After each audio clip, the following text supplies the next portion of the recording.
I have a question how you guys controlled all 20 cameras. It's like each camera you have to go and set it up separately, trigger it separately, like everything. Yeah, yeah, That's a lot of work.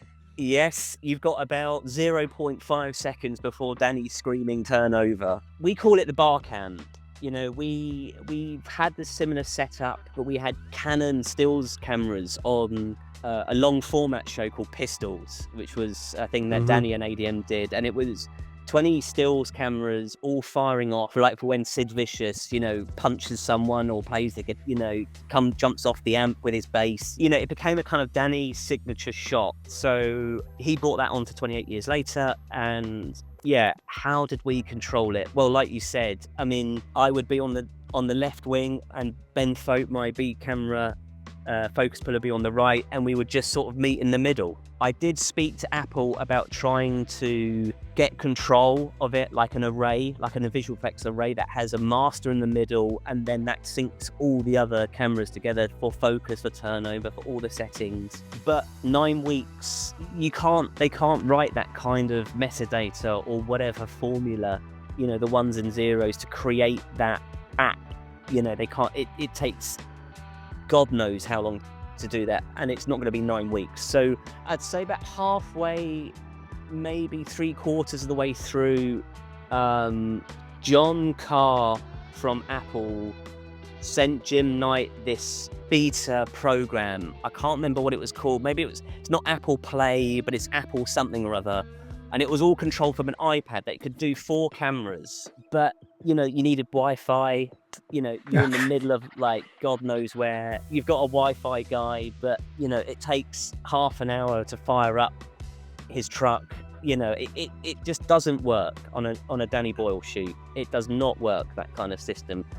And by the time that even if it did work, by the time you've done the 4th one, you could have done 12. So we decided against that, and it was all manual, and it had to be done quickly. But like I said, we had a second AC and a trainee attached to those rigs, so with a rigging grip that could set it all up, and they did that every morning. When I knew that it was coming closer to the time, this is going to be the settings, we're all going to be at 48 frames, we're going to be at 36.2 degree shutter, we're going to be at this ASA, whatever. Get the glimmer glasses on, get the variable ND on, and it flies in, because you can't pin Danny into a corner of saying, when will these rigs be needed? They just got to be ready.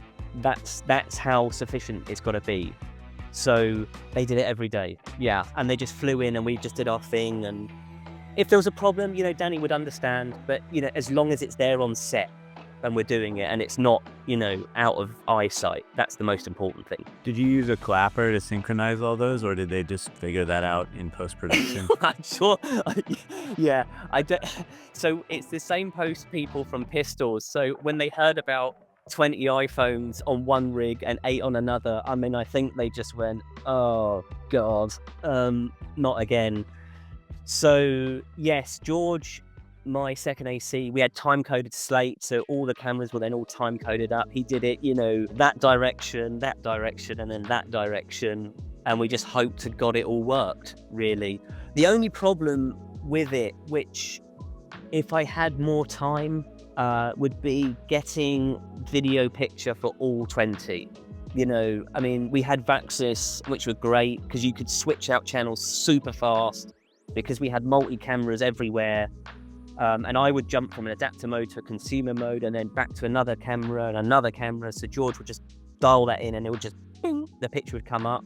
If someone could create, which I'm sure they have now, and even if at the time they didn't, I didn't know about it, was tiny little video transmitters that could get placed onto that rig. So lower the weight down, because it's all about weight with ADM, and then Danny can get a picture. And so we only had one transmitter, which was in the center, and the rest we just guessed. Jim Knight would just guess, the rest of the rig in exposure using the central one. I say guess, obviously it was an educated guess, And with focus, I'd have to explain to Danny that, because you're not quite cross-shooting, but, if your infected's coming deep to close, it's not going to hold all the way with the focus dial on the Blackmagic app. So we had to sort of pick where he wanted it.